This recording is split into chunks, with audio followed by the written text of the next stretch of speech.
Bismillahirrahmanirrahim. Assalamualaikum warahmatullahi wabarakatuh.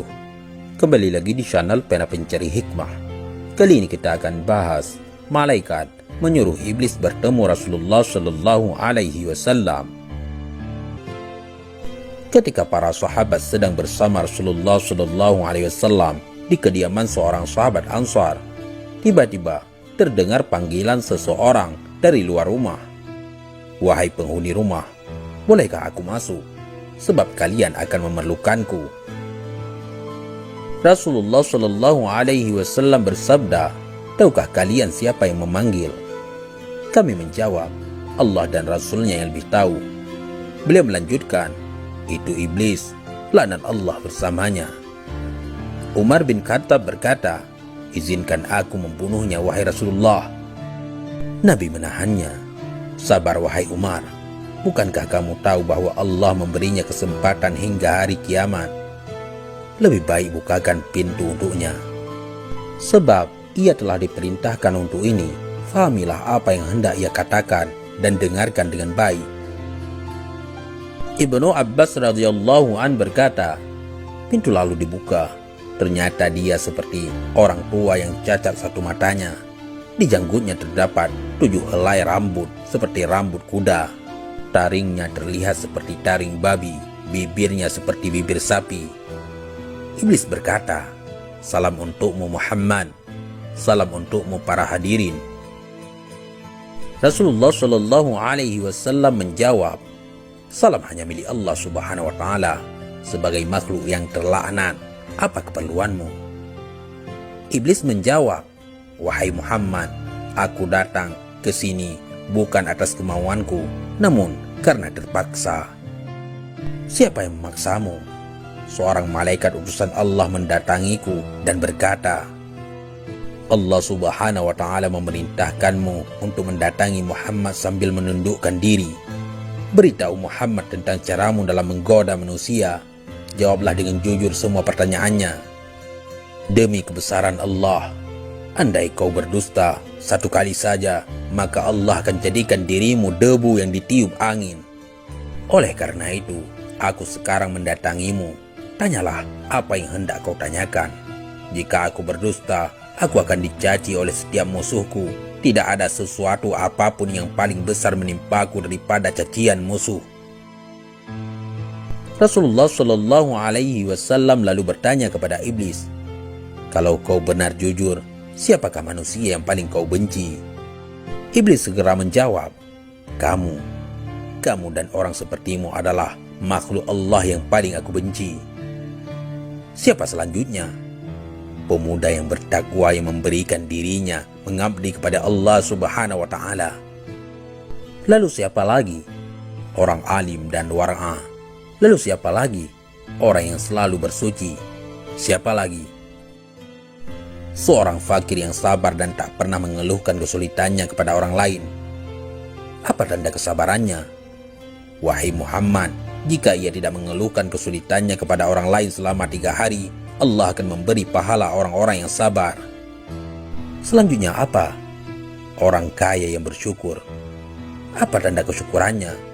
"Ia mengambil kekayaannya dari tempatnya dan mengeluarkannya juga dari tempatnya." "Orang seperti apa Abu Bakar menurutmu?" "Ia tidak pernah menurutiku di masa jahiliyah, apalagi dalam Islam." Umar bin Khattab, "Demi Allah, setiap berjumpa dengannya aku pasti kabur." Utsman bin Affan, "Aku malu kepada orang yang malaikat pun malu kepadanya." Ali bin Abi Thalib, "Aku berharap darinya agar kepalaku selamat dan berharap ia melepaskanku dan aku melepaskannya. Tetapi ia tak akan mau melakukan itu." Ali bin Abi Thalib selalu berzikir terhadap Allah Subhanahu wa Ta'ala. "Apa yang kau rasakan jika melihat seseorang dari umatku yang hendak sholat?" "Aku merasa panas, dingin dan gemetar." "Kenapa?" "Sebab setiap seorang hamba bersujud 1 kali kepada Allah, Allah mengangkatnya 1 derajat. Jika seorang umatku berpuasa, tubuhku terasa terikat hingga ia berbuka. Jika ia berhaji, aku seperti orang gila. Jika ia membaca Al-Quran, aku merasa meleleh laksana timah di atas api. Jika ia bersedekah, itu sama saja orang tersebut membelah tubuhku dengan gergaji. Mengapa jadi begitu? Sebab dalam sedekah ada 4 keuntungan baginya, yaitu keberkahan dalam hartanya, hidupnya disukai. Sedekah itu kelak akan menjadi hijab antara dirinya dengan api neraka, dan segala macam musibah akan terhalau darinya. Apa yang dapat mematahkan pinggangmu? Suara kuda perang di jalan Allah. Apa yang dapat melelehkan tubuhmu? Taubat orang yang bertaubat. Apa yang dapat membakar hatimu? Istighfar di waktu siang dan malam. Apa yang dapat mencoreng wajahmu? Sedekah yang diam-diam. Apa yang dapat menusuk matamu? Salat fajar. Apa yang dapat memukul kepalamu? Salat berjamaah. Apa yang paling mengganggumu? Majelis para ulama. Bagaimana cara makanmu? Dengan tangan kiri dan jariku. Di manakah kau menaungi anak-anakmu di musim panas? Di bawah kuku manusia. Nabi lalu bertanya, siapa temanmu wahai iblis? Pemakan riba. Siapa sahabatmu? Penzina. Siapa teman tidurmu? Pemabuk. Siapa tetamumu? Pencuri. Siapa utusanmu? Tukang sihir. Apa yang membuatmu gembira? Bersumpah dengan cerai. Siapa kekasihmu? Orang yang meninggalkan sholat Jumat. Siapa manusia yang paling membahagiakanmu? Orang yang meninggalkan sholatnya dengan sengaja. Sahabat pena pencari hikmah. Iblis tidak berdaya di hadapan orang yang ikhlas. Rasulullah SAW lalu bersabda, segala puji bagi Allah yang telah membahagiakan umatku dan menyengsarakanmu. Iblis segera menimpali, Tidak, tak akan ada kebahagiaan selama aku hidup hingga hari akhir. Bagaimana kau boleh berbahagia dengan umatmu, sementara aku boleh masuk ke dalam aliran darah mereka dan mereka tak boleh melihatku? Demi yang menciptakan diriku dan yang memberikanku kesempatan hingga hari akhir, aku akan menyesatkan mereka semua, baik yang bodoh atau yang pintar, yang boleh membaca dan tidak boleh membaca, yang durjana dan yang soleh, kecuali hamba Allah yang ikhlas. Siapa orang yang ikhlas menurutmu? Tidakkah kau tahu, wahai Muhammad, bahwa barang siapa yang menyukai emas dan perak, ia bukan orang yang ikhlas. Jika kau lihat seseorang yang tidak menyukai dinar dan dirham, tidak suka pujian dan sanjungan, aku boleh pastikan bahwa ia orang yang ikhlas, maka aku meninggalkannya. Selama seorang hamba masih menyukai harta dan sanjungan dan hatinya selalu terikat dengan kesenangan dunia, ia sangat patuh padaku. Tahukah kamu Muhammad bahwa aku mempunyai 70.000 anak dan setiap anak memiliki 70.000 syaitan? Sebahagian ada yang aku tugaskan untuk mengganggu ulama, sebagian untuk mengganggu anak-anak muda, sebagian untuk mengganggu orang-orang tua, sebagian untuk mengganggu wanita-wanita tua, sebagian anak-anakku juga aku tugaskan kepada para zahid. Aku punya anak yang suka mengencingi telinga manusia sehingga ia tidur pada salat berjamaah.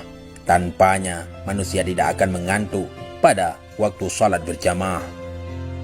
Aku punya anak yang suka menaburkan sesuatu di mata orang yang sedang mendengarkan ceramah ulama hingga mereka tertidur dan pahalanya terhapus. Aku punya anak yang senang berada di lidah manusia. Jika seseorang melakukan kebajikan lalu ia kabarkan kepada manusia, maka 99% pahalanya akan terhapus. Pada setiap seorang wanita yang berjalan, anakku dan syaitan duduk di pinggul dan pahanya, lalu menghiasinya agar setiap orang memandanginya. Syaitan juga berkata, keluarkan tanganmu. Lalu ia mengeluarkan tangannya, lalu syaitan pun menghiasi kukunya. Mereka anak-anakku selalu menyusup dan berubah dari satu tempat ke tempat lainnya, dari satu pintu ke pintu yang lainnya untuk menggoda manusia hingga mereka terhempas dari keikhlasan mereka. Akhirnya mereka menyembah Allah tanpa ikhlas, namun mereka tidak merasa. Tahukah kamu Muhammad bahwa ada rahib yang telah beribadat kepada Allah selama 70 tahun. Setiap orang sakit yang didoakan olehnya sembuh seketika. Aku terus menggodanya hingga ia berzina, membunuh, dan kufur. Tahukah kau Muhammad, dusta berasal dari diriku. Akulah makhluk yang pertama berdusta. Pendusta adalah sahabatku. Barang siapa bersumpah dengan berdusta, ia kekasihku. Tahukah kau Muhammad, aku bersumpah kepada Adam dan Hawa dengan nama Allah bahwa aku benar-benar menasihatinya. Sumpah dusta adalah kegemaranku.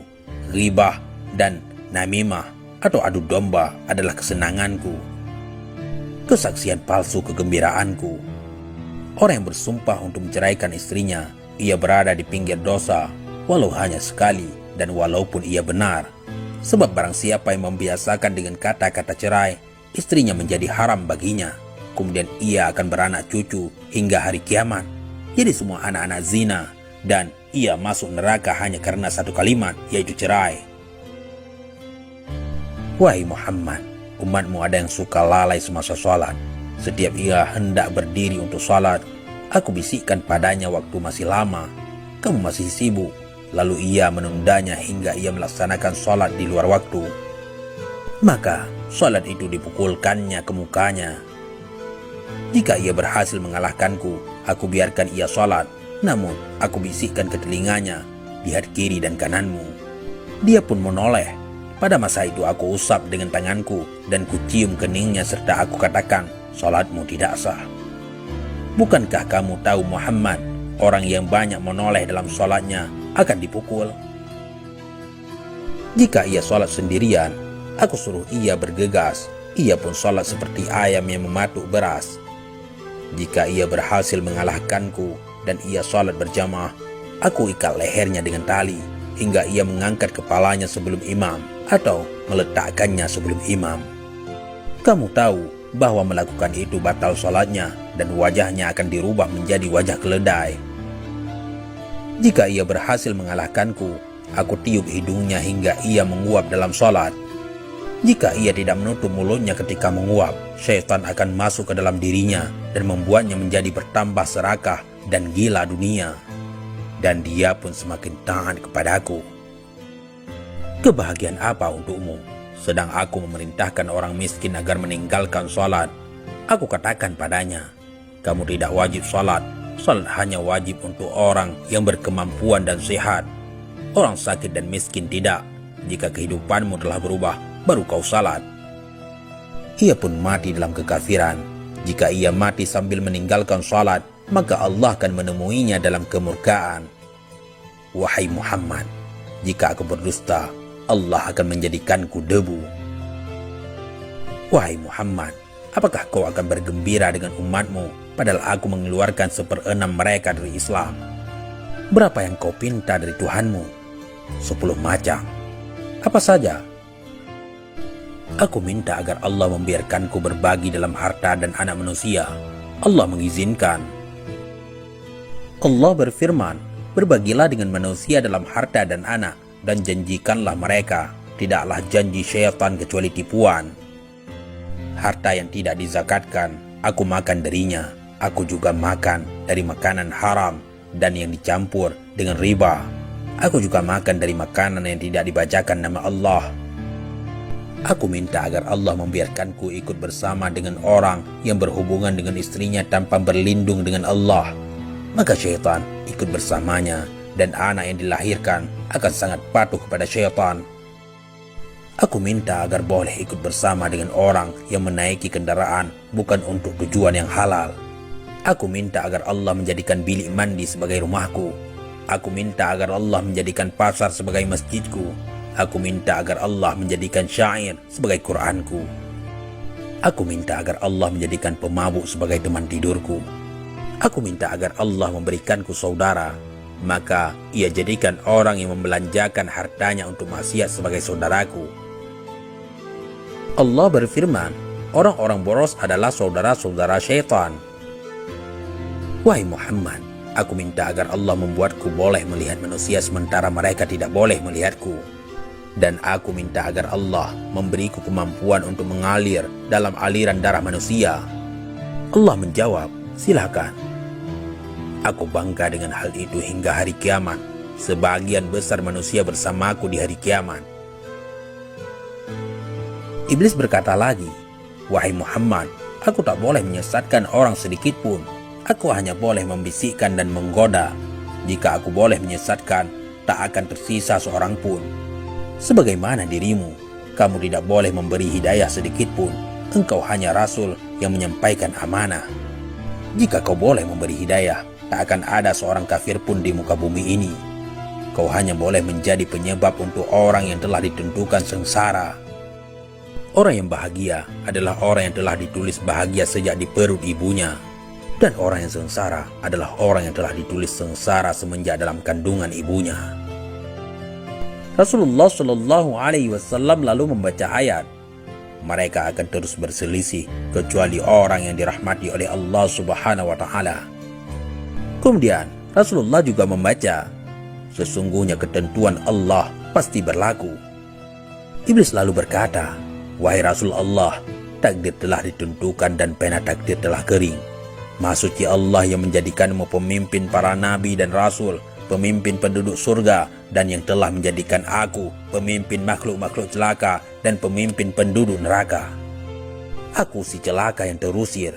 Ini akhir yang ingin aku sampaikan kepadamu, dan aku tak berbohong." Na'udzubillah. Jangan sampai kita menjadi orang yang tersesat dan juga menjadi teman syaitan. Neraka itu panas. Panasnya melebihi panasnya di dunia, bahkan beribu-ribu kali lipat. Wallahu a'lam bissawab. Mudah-mudahan ini semua bermanfaat. Assalamualaikum warahmatullahi wabarakatuh.